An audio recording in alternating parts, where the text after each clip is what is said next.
você, seja muito bem-vindo nesta aula de Geografia. Eu sou o David Vieira e hoje vamos falar sobre a América Anglo-Saxônica.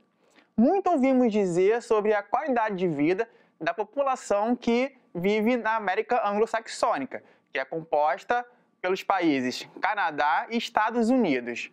Mas será que realmente essa afirmação de que a qualidade de vida é elevada para todos corresponde à realidade?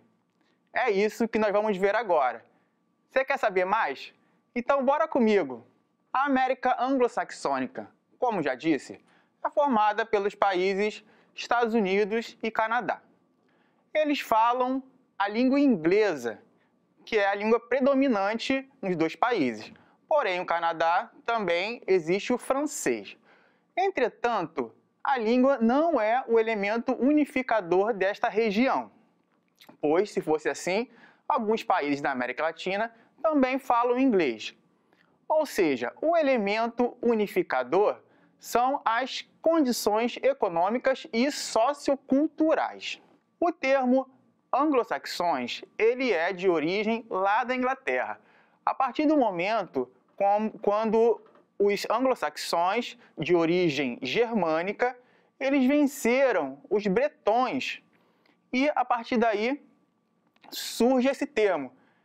Esse tipo de população, ele é de origem caucasiana e é considerada uma população branca. Estados Unidos e Canadá são os únicos países considerados desenvolvidos da América. Então, por isso, se convencionou colocá-los em uma única região. Esses dois países, eles apresentam, de modo geral, uma elevada qualidade de vida de sua população. A mão de obra, em sua maioria, ela é bem remunerada, devido à pressão da sociedade.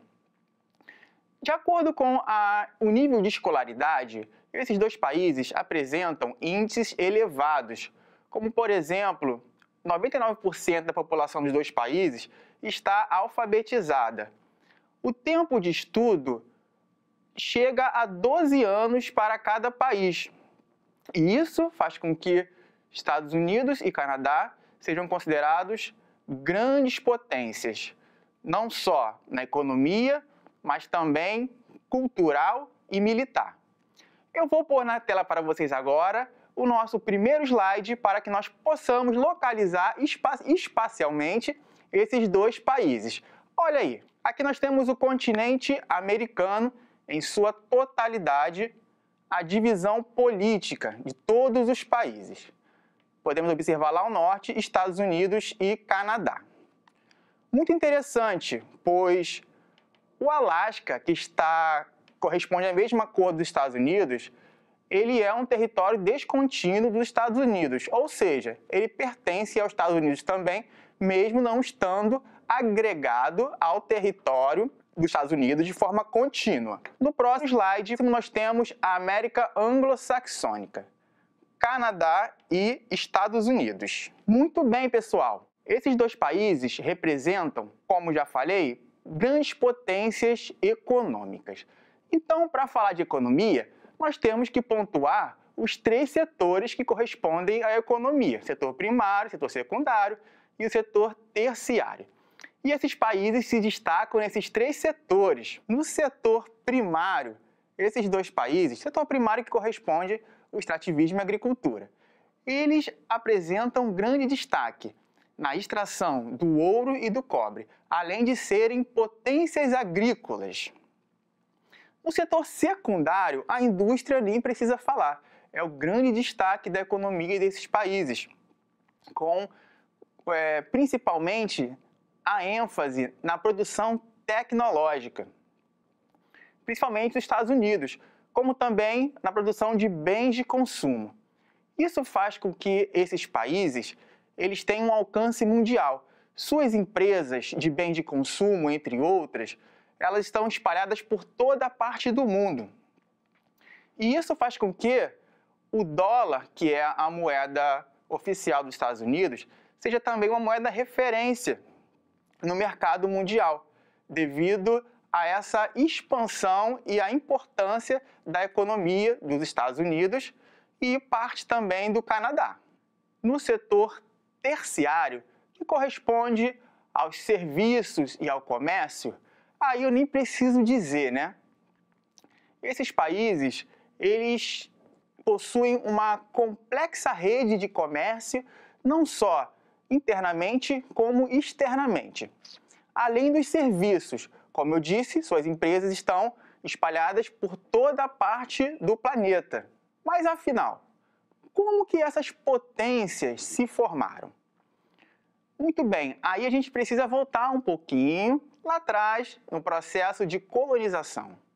Estados Unidos e Canadá tiveram um processo de colonização um pouco diferente do que ocorreu na América Latina, onde predominou a colonização de exploração. Ao contrário, nesses países predominou a colonização de povoamento. Isso quer dizer o quê? Que muitas pessoas vindas da Inglaterra e da França, eles ocuparam esses territórios e produziram ali, né, a sua vida, a sua existência, a sua vida material a partir de pequenas propriedades e geralmente da mão de obra assalariada. Para a colônia, no caso da Inglaterra, era interessante que houvesse um desenvolvimento econômico e social, pois a partir daí eles poderiam lucrar mais nesse processo. Entretanto, a partir desse desenvolvimento, Estados Unidos e Canadá tiveram uma facilidade, posteriormente, para conseguir se inserir na dinâmica imperialista mundial, que é a dominação com relação aos países mais pobres e aproveitamento de seus mercados consumidores, e também para a sua própria industrialização, pois com o lucro que era gerado a partir do investimento interno, evidentemente, grande parte desses recursos eles iam para a metrópole, no caso a Inglaterra. Outra parte ficava no próprio território dos Estados Unidos e Canadá e eram convertidos em investimentos em infraestrutura, como estradas, técnicas de produção, técnicas de manufaturas, entre outros. E isso fez com que esses países tivessem essa facilidade para poder se desenvolver, se industrializar e se tornar grandes potências mundiais, potências econômicas e, atualmente, também militares. Potência econômica e militar. Nós temos aí, na primeira figurinha de baixo, né, a indústria bélica, principalmente nos Estados Unidos, ela é muito forte. A produção de tecnologia, logo acima, na figurinha acima aí à sua direita da tela, nós temos aí a indústria automobilística. Os dois países apresentam uma grande potência e força nesse setor. E ao lado esquerdo, na parte também superior da sua tela, nós temos a produção tecnológica, do qual os Estados Unidos se destacam muito e é um fator responsável para que ele seja considerado um país hoje central e a maior economia do mundo, com uma grande influência cultural sobre todo o planeta. Muito bem, pessoal. Então, agora, acho que chegou na hora da gente conhecer um pouquinho sobre a população desses países. Pois, como vimos, a economia ela vai influenciar muito também na formação da população, na composição e na sua distribuição sobre o território. Eu vou colocar aqui na tela para vocês agora o território do Canadá, primeiramente. Observe essa figura da divisão política do território do Canadá. As principais províncias e as suas capitais. Olha eu aqui, pessoal. Muito bem, esse mapa que vocês acabaram de ver aqui na sua tela, ele está em inglês. Talvez você tenha estranhado. Por isso, os nomes são um pouco diferentes. Mas eu estou aqui para ajudar a vocês. E esse mesmo mapa, agora eu vou dar algumas explicações sobre essa distribuição da população canadense em seu território.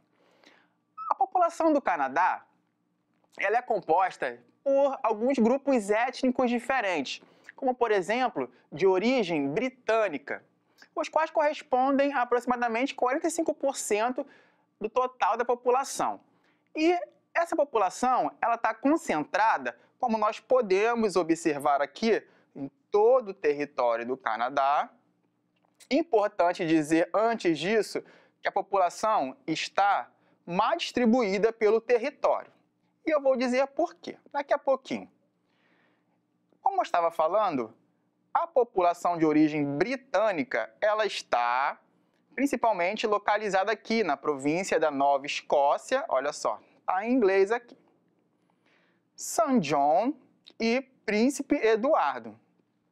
Aqui corresponde a uma área de grande densidade populacional. A outra parte da população, que é de origem francesa, como eu falei, o Canadá também foi colonizado parte pelos franceses. Está localizada aqui na província de Quebec. Aqui nesta região está concentrada a parte da população canadense que corresponde a aproximadamente 29%. Avançando aqui, ó, agora na costa oeste. Aqui nessa região nós temos as províncias da Colômbia, Alberta, aqui as suas capitais, Victoria e Edmonton. São cidades extremamente populosas, onde inclusive se concentra a maior parte da população canadense. Aqui, nessas províncias, a população ela é de origem germânica, correto? E a concentração populacional está entre estas capitais, como eu acabei de falar com você. Essa população, ela também é composta por algumas, como chamamos, minorias. Temos esquimós, temos asiáticos, temos negros. Agora vamos falar um pouquinho da população dos Estados Unidos.